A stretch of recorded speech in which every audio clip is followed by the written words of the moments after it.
Hello YouTube, this is Darkon633, and today we're taking a look at another Star Wars The Force Awakens toy review. Now I apologize in advance that I've been calling the previous waves of these figures the Mission Series, and technically even though they're very similar to the Mission Series we got earlier in like 2013 and so on, these are actually just a part of the Build-A-Weapon assortment. So from now on I'm going to be calling it by their actual names the Build-A-Weapon assortment, so once again I do apologize in advance that I've been calling it the Mission Series. Anyways, we're going to take a look at the boxes as normal. This is a part of the Force assortment that is in the third wave of the Force Awakens toy line. The three figures we got is the Hassk Thugg, which has the BAW as normal and just how it works with the Build-A-Figure, and it's a really nice look at the Hassk Thugg. We also have Han Solo, which looks really nice as well. Once again, a BAW and just how it works with the Build-A-Weapon. And probably one of the best Rey figures we got in the line, even if she isn't the main articulated figure, obviously. It's still the best figure, which we'll get to in a minute why this version of Rey is actually the best in line to me personally. Just going to take a look at the figures next. First, we're going to take a look at Hassk Thugg, which is got to be the most bland out of the wave. Articulation-wise, all he's got is swivels in his shoulders and also on the legs. His head cannot move, so once again, it does suffer from only 4 parts of the articulation instead of the standard 5 we've been seeing with the other figures. Detail-wise, it's actually really well detailed, and it reminds me a lot of the old design of Chewbacca from McQuarrie Designs. So I think it works really nicely just as a figure design alone, even if it's definitely not the most articulated, even amongst the other 5 points of articulation figures. It does have this really interesting looking blaster, and just the design alone is actually quite interesting. The figure includes the standard Build-A-Weapon, which happens to be some kind of, well, I guess it's some kind of jetpack of some sorts, since it does have the handles and so on. You can actually plug this over the figure, and at least this one does not feature any peg holes or anything, which I think are really ugly in some of the other figures. We're just going to place this over his body, and you're just going to slide the handles into his hands. So you get this kind of standard jetpack kind of design. And I think it works, I guess, even if it's really just not all that impressive.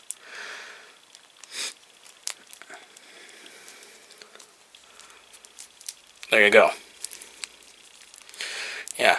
I guess it's kind of also maybe like the junk dealer backpack, since they are in an area where maybe they'll be doing some trades and so on. Maybe just work as a backpack rather than some kind of just standard jetpack or something.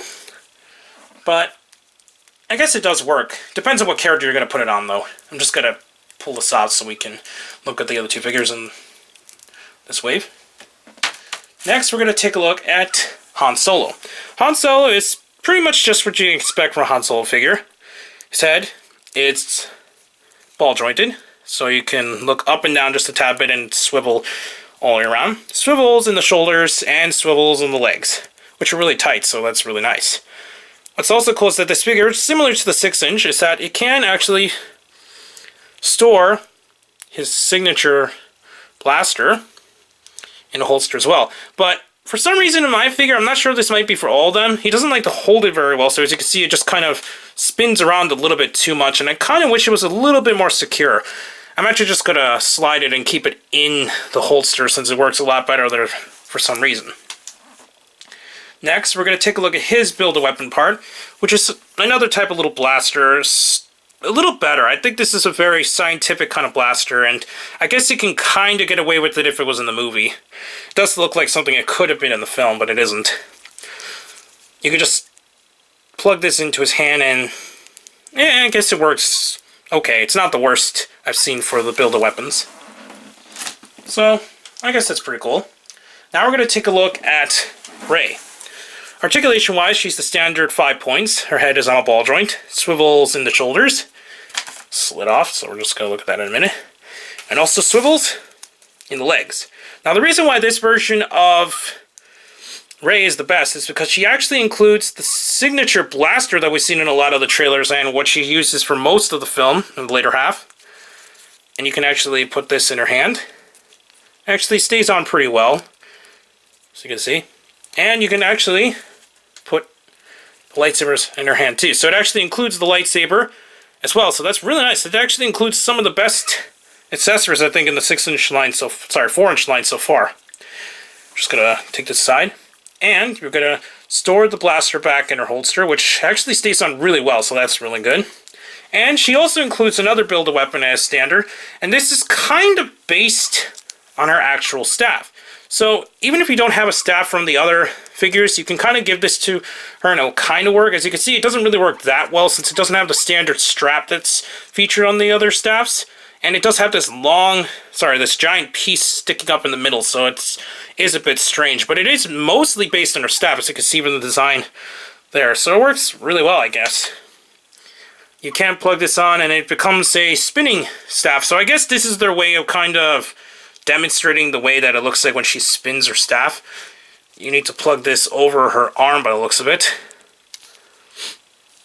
if we can actually stay on. Okay, I guess it isn't. So we're just going to plug this back in and put this in her hand,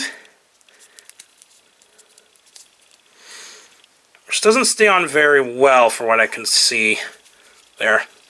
And then you can kind of, I guess, have an effect where she's kind of spinning the staff. It's not really a conventional way of using the staff, but I guess it kind of works, and it doesn't really stay on very well, so we'll just leave it at that. But I still think this is the best figure of this particular wave. Now, just like the other build-a-weapons, these can combine into another giant weapon as well. And this one, all it kind of does is, it's not really so much like becoming something else. It just kind of, as you can see, just adds to the backpack. So there isn't a whole lot you're going to get here. This is actually the first time I'm actually attempting to put this together, so let's see how well it actually turns out. It looks like that's pretty much what you get. It's not the most epic kind of weapon connect toy that we've got in this particular line, but I guess it kind of works.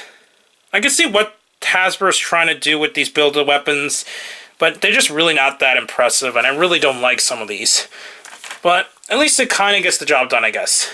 So overall, I still think this wave is actually a pretty nice wave. I think this is probably one of the best we've got in this particular wave in general, and I highly recommend even picking up all three of this altogether, since I think it works really well, and I really enjoy that these figures have been picking up in just overall design and functionality since the last couple waves. And if you happen to get this wave in store, then it's definitely recommended. Try finding these online too. It's a bit harder to find, especially the Rey.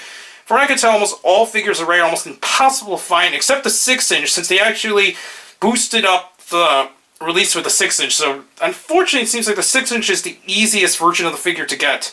But hopefully more figures will be distributed to stores in the next couple months. But anyways, please comment and subscribe, and check out Hirotaku. Also, please check me out on Twitter under Darkon633, and please check down the other channels down below. I'll be back to bring more Star Wars reviews in the future, but for now, I'll be sitting YouTube. Bye.